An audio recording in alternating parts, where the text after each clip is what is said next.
Exercise 4.4 का मैं introduction बताने जा रहा हूँ और इसमें हमें पढ़ना है माइनर्स एंड कोफैक्टर। लेकिन इसे बताने से पहले मैं आपको एक बात बताना चाहता हूँ कि मैंने परसों 4.3 एक्सरसाइज के कुछ जो क्वेश्चंस हैं उनके लिए मैंने एक वीडियो डाली थी। उसमें एक जो पहला क्वेश्चन था उसका आंसर 15 आ रहा था, लेकिन उसमें मैंने जो सॉल्व किया था उसमें 16 आया था। उसका रीज़न ये हो गया था कि मैंने 16 - 3 करा था मैंने, तो 13 आता है, लेकिन मेरे गलती से वो मेरे से 15 लिख गया और मैंने 15 लेकर ही उसे सॉल्व कर दिया, जिसकी वजह से आंसर उसमें आया हमारा 16, लेकिन आना था 15। तो उसके लिए मैं सॉरी बोलता हूँ। और आप सभी, मुझे पता है सभी 12वीं के स्टूडेंट हैं, 12th क्लास के, तो आप इतनी कैलकुलेशन तो समझते ही होंगे, तो आप खुद भी उसको ठीक कर सकते हैं, लेकिन उसके लिए मैं सॉरी बोलता हूँ। आज मैं इस एक्सरसाइज 4.4 का इंट्रोडक्शन बताता हूँ, माइनर्स एंड कोफैक्टर्स। ठीक है, तो देखो माइनर्स और कोफैक्टर्स क्या हैं, हमें पहले ये पढ़ना है। ठीक है, तो सबसे पहले हम माइनर्स के बारे में पढ़ेंगे। तो एक एग्जांपल से ये बात अच्छी तरीके से क्लियर होगी। जैसे मान लो कोई डिटर्मिनेंट है 3, 2, 5, 6, 7, 8, 9, 2, 5, कुछ भी लिख दिया मैंने। ठीक है, ये यहाँ पर डिटर्मिनेंट है और ये डिटर्मिनेंट है जिसका ऑर्डर है 3 × 3। ठीक है, अब मुझे माइनर्स निकालना है। माइनर क्या होता है? माइनर भी एक डिटर्मिनेंट होता है। मैं तो बता दूं, माइनर्स यहाँ पर लिखा हुआ है, पहले मैं माइनर की बात कर रहा हूँ। माइनर भी एक डिटर्मिनेंट ही होता है लेकिन जैसे यहाँ पर ये डिटर्मिनेंट है 3 × 3 ऑर्डर का।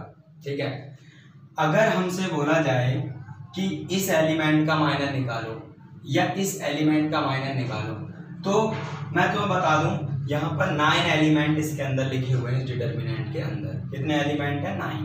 1, 2, 3, 4, 5, 6, 7, 8। ठीक है, 9 एलिमेंट हैं, तो मैं बता दूं माइनर्स भी 9 ही होंगे। एक बात याद रखना, कोई जैसे ये डिटर्मिनेंट है 3 × 3 ऑर्डर का, तो इसके माइनर्स भी, अगर इसके अंदर 9 एलिमेंट है तो माइनर्स भी 9 होंगे। माइनर्स कैसे निकालते हैं, माइनर्स होता क्या है, अभी आपको क्लियर हो जाएगा। ठीक है, जैसे मैं आपसे बोलूं कि जो एलिमेंट 3 है, यहाँ पर लिखा है एलिमेंट, मतलब A11 पर लिखा है 3, कहने का मतलब मैं 3 एलिमेंट का माइनर निकालना चाहता हूँ। ये एलिमेंट 3 जो लिखा है इसका माइनर निकालना चाहता हूँ, तो इसका माइनर कैसे निकलेगा? जिस एलिमेंट का माइनर निकालना है आपको, तो उसी एलिमेंट की रो के सारे एलिमेंट छोड़ दो और उसी एलिमेंट के कॉलम के सारे एलिमेंट छोड़ दो। फिर क्या बचेगा यहाँ पर? यहाँ बचेगा 7, 8, 2, 5।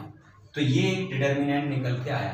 तो ये जो डिटर्मिनेंट निकल के आया है, ये इस 3 एलिमेंट का माइनर है। क्या समझे? मैंने क्या बोला कि अगर आपको किसी भी एलिमेंट का माइनर निकालना है, क्या निकालना है? माइनर। तो जैसे 3 एलिमेंट का माइनर निकालना है, तो इसी एलिमेंट का, ये रो के सारे एलिमेंट छोड़ो, इसी एलिमेंट के सारे कॉलम के एलिमेंट छोड़ो, तो बचे क्या? 7, 8, 2, 5। तो 7, 8, 2, 5 से जो डिटर्मिनेंट यहाँ फॉर्म हो रहा है, ये डिटर्मिनेंट माइनर कहलाता है। क्या कहलाता है? माइनर। अब जैसे मैं यहाँ पर 2 एलिमेंट का माइनर निकालना चाहता हूँ, किसका? इस सेकंड एलिमेंट, मतलब 2 एलिमेंट, यहाँ पर एलिमेंट लिखा है 2, इसका माइनर निकालना चाहता हूँ, तो जिस ये एलिमेंट जिस रो में लिखा हुआ है उस रो के सारे एलिमेंट छोड़ दो, जिस कॉलम में लिखा है उस कॉलम के सारे एलिमेंट छोड़ दो, तो क्या बचा? 6, 8, 9, 5। 6, 8, 9, 5। तो ये जो डिटर्मिनेंट दूसरा बन गया। तो ये जो डिटर्मिनेंट बना है, ये सेकंड एलिमेंट का माइनर है। ठीक है, अगर मुझे 5 एलिमेंट का माइनर निकालना है, तो इस रो को छोड़ दो और इस कॉलम को छोड़ दो, 6, 7, 9, 2। ये माइनर हो जाएगा 5 एलिमेंट का। फिर मुझे 6 एलिमेंट का माइनर निकालना है, किसका? 6 का। तो ये जो 6 है वो कौन सी रो में आ रहा है? सेकंड रो में आ रहा है। कौन से कॉलम में आ रहा है? First column. तो इस सारे एलिमेंट सेकंड रो के छोड़ दो, सारे एलिमेंट फर्स्ट कॉलम के छोड़ दो, तो क्या बचा यहाँ पर? 5, 2, मतलब 2, 5, 2, 5। तो ये एक माइनर बन जाएगा, डिटर्मिनेंट बन जाएगा। तो ये जो डिटर्मिनेंट होगा यही माइनर है। और ये माइनर किसका है, 6 एलिमेंट का। तो माइनर इस तरीके से फाइंड आउट हम करते हैं। तो अब हम यहाँ पर ये सीखते हैं कि माइनर को रिप्रेजेंट कैसे करते हैं, ठीक है। जैसे ये 3 है, 3 जो हमारा ये 3 यहाँ लिखा है, ये 3 जो एलिमेंट है इसका एड्रेस क्या है, A11 पर क्या लिखा है 3। लेकिन इस A11 पर ये 3 जो एलिमेंट है, इस एलिमेंट का माइनर क्या है ये। तो माइनर को कैसे लिखेंगे, माइनर को हम कैपिटल M से रिप्रेजेंट करते हैं। और ये जो माइनर है वो किस एलिमेंट का है, A11 एलिमेंट का। तो यहाँ पर M11 लिखेंगे, क्या लिखेंगे M1, ठीक है। तो कहने का मतलब है कि 3 एलिमेंट का माइनर ये था, माइनर ये था, ये डिटर्मिनेंट क्या था, ये फर्स्ट एलिमेंट का माइनर था। उसको लिखते कैसे, M11। और ये जो माइनर है ये कौन से एलिमेंट का था, सेकंड का। और सेकंड का एड्रेस क्या है, A12। तो माइनर का एड्रेस क्या हो जाएगा, A12, ठीक है। माइनर को M से रिप्रेजेंट करते हैं और एड्रेस जो एलिमेंट का है वही एड्रेस यहाँ पर माइनर का होता है, ठीक है। इस बात को ध्यान रखना, ऐसे लिखते हैं M11 M12, ठीक है। तो याद रहे हम किसी भी एलिमेंट का मतलब A ith jth मतलब A ith row jth column, किसी भी एलिमेंट का हम क्या निकाल ले हैं, माइनर निकाल ले हैं। तो उसको हम कैसे लिखेंगे, M ith jth, ठीक है। मान लो A11 है तो माइनर हो जाएगा M11, A12 है तो माइनर हो जाएगा M12, ठीक है। तो याद रखना इस बात को, ठीक। ये जो एलिमेंट है और ये इस एलिमेंट का माइनर है, माइनर को ऐसे रिप्रेजेंट करते हैं। अब बात आती है यहाँ पर, माइनर बता दिया मैंने। एक बात जरूर याद रखना कि आपका जो डिटर्मिनेंट है वो, मान लो जो डिटर्मिनेंट है हमारा, डिटर्मिनेंट अगर डिटर्मिनेंट किसी भी ऑर्डर का हो, किसी भी ऑर्डर का, मान लो यहाँ डिटर्मिनेंट है ऑर्डर 3 का, ठीक है। तो इसका जो माइनर निकल के आएगा किसी भी एलिमेंट का, वो उस ऑर्डर से एक कम का ही माइनर होगा। कहने का मतलब ये हमें डिटर्मिनेंट गिवन था 3 into 3 ऑर्डर का। अब इससे हमें माइनर्स निकालने थे, ठीक है। तो जो माइनर्स होंगे वो 2 into 2 ऑर्डर के होंगे, बात याद रखना। अगर डिटर्मिनेंट 3 ऑर्डर का है तो माइनर 2 ऑर्डर का होगा। डिटर्मिनेंट 2 ऑर्डर का है तो माइनर 1 ऑर्डर का होगा। अगर डिटर्मिनेंट 4 ऑर्डर का है तो माइनर 3 ऑर्डर का होगा, ठीक है। इस बात को याद रखना। तो इसीलिए वही बात मैं यहाँ लिख रहा हूं, अगर डिटर्मिनेंट हमारा n ऑर्डर का है, किसका है, n ऑर्डर, n मतलब कुछ भी 2 3 4, लेकिन याद रहे n greater than equals to 2 होना चाहिए। मतलब तुम्हारा जो डिटर्मिनेंट है वो 2 ऑर्डर से कम का नहीं होना चाहिए। अगर 1 ऑर्डर का डिटर्मिनेंट दे दिया तो उसका माइनर नहीं हो सकता। क्या नहीं हो सकता, माइनर। 2 ऑर्डर का डिटर्मिनेंट है तो उसका माइनर होगा 1 ऑर्डर का। अगर 3 ऑर्डर का डिटर्मिनेंट है तो उसका माइनर, उसके एलिमेंट के माइनर्स होंगे 2 ऑर्डर के, ठीक है। डिटर्मिनेंट हमारा 4 ऑर्डर का है तो उसके जो माइनर्स होंगे हर एलिमेंट के वो होंगे 3 ऑर्डर के।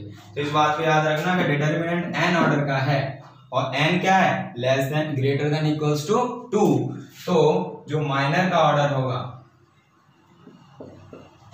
ऑर्डर ऑफ माइनर्स, वो क्या होगा, n-1।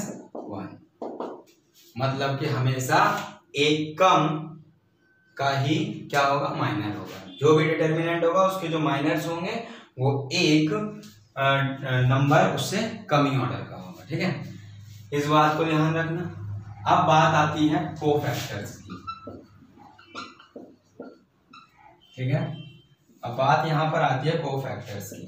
देखो माइनर को हम कैपिटल M से रिप्रेजेंट करते हैं, ठीक है, लेकिन कोफैक्टर को कैपिटल A से रिप्रेजेंट करते हैं। किससे, capital A, ith row jth column, ठीक है। कोई भी एलिमेंट है, कोई भी डिटर्मिनेंट है, उसके जितने एलिमेंट होते हैं उतने ही उसके माइनर्स होते हैं, उतने ही उसके कोफैक्टर, ठीक है।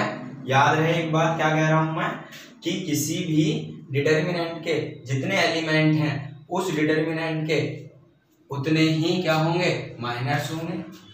ठीक है, अगर 9 एलिमेंट है तो 9 ही माइनर्स होंगे और 9 ही कोफैक्टर्स होंगे। कोफैक्टर को a ith row jth column इस तरीके से हम रिप्रेजेंट डिनोट करते हैं और माइनर को कैसे रिप्रेजेंट करते हैं, माइनर्स को करते हैं m ith row jth column. ठीक है, इतना याद रखें। कोफैक्टर्स को ith रो jth कॉलम। अब बात आती है कोफैक्टर होता क्या है। कोफैक्टर हम फाइंड आउट कैसे करते हैं, सिंपल सी बात है। कोफैक्टर फाइंड आउट करने के लिए ये डेफिनेशन से पहले मैं आपको निकाल के दिखाता हूँ कोफैक्टर हम कैसे निकालते हैं। ठीक है, फिर डेफिनेशन पता चल जाएगी अपने आप कि डेफिनेशन क्या है कोफैक्टर्स की। जैसे मान लो ये हमारा डिटर्मिनेंट, मैंने इस 3 एलिमेंट का माइनर निकाला तो माइनर 3 एलिमेंट का माइनर क्या था, 7 8 2 5 ये था ना। अब मैं इसी 3 एलिमेंट का कोफैक्टर निकालना चाहता हूँ। क्या निकालना चाहता हूँ, कोफैक्टर 3 एलिमेंट का। तो 3 एलिमेंट का एड्रेस क्या है, A11। तो यहां पर कोफैक्टर का एड्रेस क्या हो जाएगा, A11। क्या हो जाएगा, A11। अब कोफैक्टर निकालते कैसे हैं, सिंपल है, बस ऐसे निकालते हैं। -1 लिखो, क्या लिखो, -1। अब देखो इस कोफैक्टर का एड्रेस क्या है, 1 1। ठीक है, 1 1 है तो यहां पर लिखना 1 + 1। ठीक है, -1 की पावर 1 + 1 और इस 1 1 मतलब 3 एलिमेंट का माइनर क्या था, ये इस 3 एलिमेंट का माइनर ये था ना। तो कोफैक्टर क्या होगा, सिंपल, मैंने भी बताया कि यहां लिखो A11 = -1 की पावर 1 + 1 और फिर इसके पीछे लिख दो -7 8 2 5। तो ये जो निकल के आया, अब इसे मैं अगर सॉल्व करूं तो क्या आएगा, A11 -1 की पावर 1 + 1 2 इवन हो गई, पॉजिटिव हो गया। तो यहाँ पर क्या है, 7 8 2 5। तो यही इसका, अगर मैं 3 एलिमेंट की बात करूं तो 3 एलिमेंट का माइनर भी यही निकला, कोफैक्टर भी यही निकला। तो माइनर कोफैक्टर में चेंजेस क्या है, फर्क क्या है, फर्क एक चीज का है कि कोफैक्टर हमारे बहुत सारे जो कोफैक्टर्स होते हैं वो भी डिटर्मिनेंट ही होता है। कोफैक्टर भी क्या है, डिटर्मिनेंट, माइनर भी क्या है, डिटर्मिनेंट। कोफैक्टर में प्लस माइनस की फ्लक्चुएशन आती रहेगी, कहीं प्लस का डिटर्मिनेंट होगा, कहीं माइनस का होगा। लेकिन जो हमारा माइनर है वो डिटर्मिनेंट के अंदर जो एलिमेंट हैं वो नेगेटिव पॉजिटिव हो सकते हैं, बाहर कोई साइन नहीं होगा। लेकिन कोफैक्टर में कभी बाहर पॉजिटिव आएगा तो कभी बाहर नेगेटिव आएगा। ठीक है, बस इतना फर्क है और कोई फर्क नहीं है, और तो सीधा वही है। तो मैंने क्या बताया, कोफैक्टर्स क्या कैसे निकालते हैं, -1 लिखो, उसके पावर ऊपर जो एड्रेस है उसका, उस एड्रेस को ऊपर ऐड करके लिखो और फिर उस एड्रेस का जो माइनर है उसको लिख दो। तो आपको जो मिलेगा वो कोफैक्टर होगा। क्या होगा, कोफैक्टर उस एलिमेंट का। तो अगर मैं आपसे 2 बातें पूछूं कि इस 3 एलिमेंट का कोफैक्टर माइनर क्या है, ये M11। मैं आपसे पूछूं इस 3 एलिमेंट का माइनर है, सॉरी 3 एलिमेंट का माइनर क्या है, ये रहा M11। मैं पूछूं 3 एलिमेंट का कोफैक्टर क्या है, तो A11। ठीक है, तो यहां से आपको एक डेफिनेशन पता चली। देखो A11 मुझे फर्स्ट एलिमेंट का वो निकालना था मैं कोफैक्टर, तो मैंने यहाँ लिखा A11। ठीक है, 3 का निकाला था।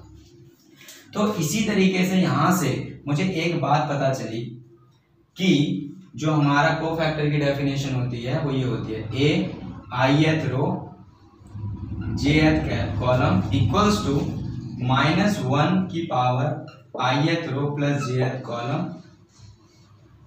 इनटू में माइनर ith रो jth। ये डेफिनेशन निकल के आई या नहीं आई, समझ में आया कुछ? इसका मतलब क्या कि ith रो jth कॉलम मतलब यहाँ 1 2 होगा तो -1 की पावर यहाँ 1 2 होगा और यहाँ M12 होगा, यहाँ माइनर भी उस वही आएगा। ठीक है, तो ये इस तरीके से हम कोफैक्टर्स निकालते हैं। अगर मैं यहाँ से 2 का कोफैक्टर निकालूं एलिमेंट 2, मतलब इस एलिमेंट 2 का एड्रेस क्या है A12। अब इसका मैं कोफैक्टर निकालूं तो कैसे निकलेगा, A capital A12 equals to -1 की पावर 1 + 2 माइनर ऑफ 1 2, मतलब इसी 2 का माइनर कहाँ है, ये रहा, तो ये लिख दो पूरा 6895। तो कहने का मतलब A12 का कोफैक्टर क्या आया, देखो 1 + 2 3 होता है, पावर क्या हो गई, ये क्या है ऑड है तो नेगेटिव आएगा, तो डिटर्मिनेंट हमारा नेगेटिव डिटर्मिनेंट निकल के आ गया। ठीक है, तो ये कोफैक्टर होगा। तो इस तरीके से कोफैक्टर निकालते हैं, इस तरीके से माइनर्स। इस बात को नोट डाउन कर लो। इसके आगे अब मैं 1-2 चीजें और बता रहा हूँ।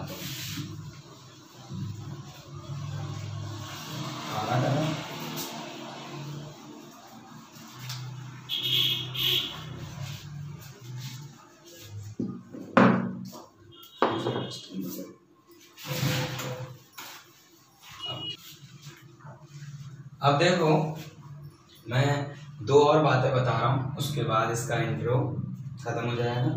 2 बात क्या, पहली बात ये है कि अगर कोई भी डिटर्मिनेंट है, वैसे मैंने यहाँ लिखा A11 A12 A13 A21 22 23 A31 32 A33, ये मैंने क्या लिखा, ये मेरा एक डिटर्मिनेंट है, ये मेरा क्या है एक डिटर्मिनेंट। यहाँ पर एक बात बताने जा रहा हूँ, मैं बात ये बताने जा रहा हूँ कि अगर कोई भी रो है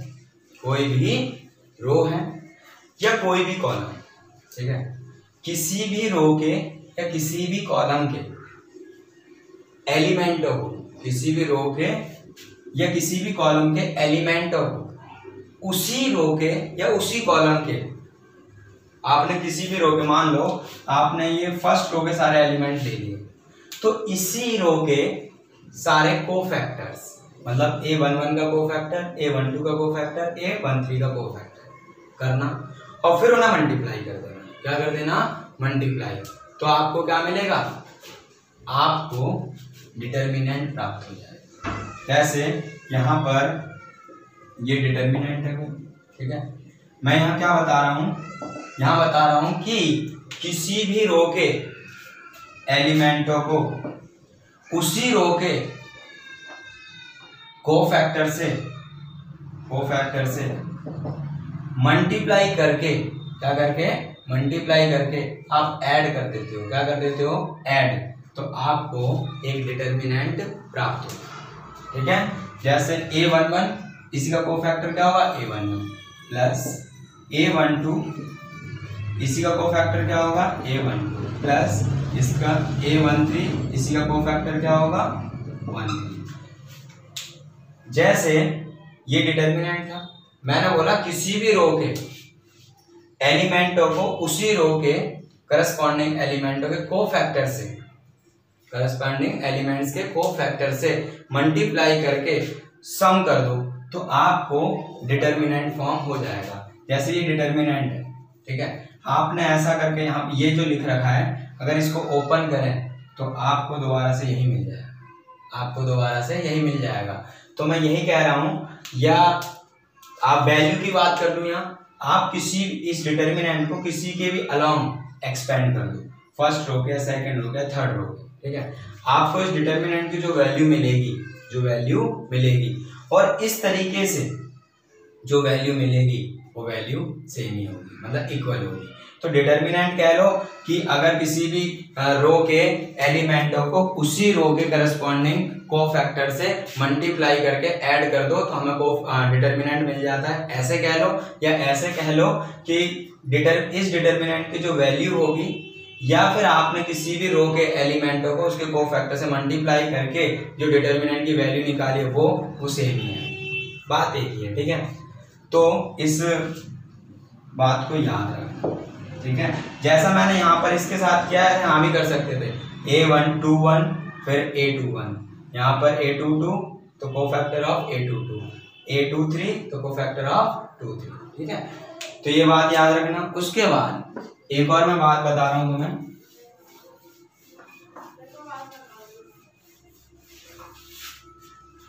एक और बात ये है यहाँ पर समझने वाली। वैसे ये मेन बात है, ये इतना ही है तुम्हारे सिलेबस में, लेकिन एक बात और देखिए। एक बात ये और है कि आपका कोई भी डिटर्मिनेंट है, ठीक है, तो आप किसी भी डिटर्मिनेंट की कोई भी रो ले लो या कोई भी कॉलम, ठीक है। फिर अगर आपने मान लो आपने इस डिटर्मिनेंट की पहली रो ले ली, पहली रो के सारे एलिमेंट ले लिए, फिर आप क्या करो, आप किसी दूसरी रो के अनदर रो कि क्या ले लो, कोफैक्टर्स की, क्या ले लो, कोफैक्टर्स, और उनको मल्टीप्लाई कर दो और उनको क्या कर दो, ऐड। तो आपको जो ऐड करोगे उसका जो सम होगा वो 0 आएगा। क्या आएगा, 0। क्या बोल रहा हूं मैं, दोबारा समझो। जैसे मान लो ये मैंने इस पहली रो के सारे एलिमेंट ले लिए और दूसरी रो के सारे कोफैक्टर्स ले लिए और मैंने उनको मल्टीप्लाई किया करस्पॉन्डिंग एलिमेंट के, मतलब इसका जो कोफैक्टर है इस एलिमेंट से मल्टीप्लाई किया, इसका जो कोफैक्टर है इस एलिमेंट से मल्टीप्लाई किया, इसका जो कोफैक्टर है इससे मल्टीप्लाई किया। मल्टीप्लाई करने के बाद मैंने उन सबको ऐड कर दिया, सम कर दिया, तो मुझे उनका जो सम था वो इक्वल आया था 0 पे। हमेशा याद रखना कि A11 into A21 plus A12 into A22 plus A13 into A23 equals to 0 मिलेगा। दोबारा समझो बात को। मैंने क्या बोला कि अगर कोई भी रो है या कोई भी कॉलम, किसी भी रो के आपने एलिमेंट ले लिए और उसी रो के आपने कोफैक्टर ले लिया, उनका मल्टीप्लाई किया, उनको ऐड किया, तो आपको डिटर्मिनेंट मिलेगा। ये बात तो यहां से क्लियर होती है। यहां से क्या क्लियर होती है, आपने किसी भी रो के एलिमेंट ले लिया, किसी भी कॉलम के एलिमेंट ले लिए, फिर किसी अदर रो के आपने क्या लिए, कोफैक्टर्स लिए और फिर उनका मल्टीप्लाई किया, उनका सम किया, तो आपको 0 मिलेगा। ये 2 बातें याद रखना। आज बेसिक में इतना ही था, अब हम एक्सरसाइज पर बात करेंगे।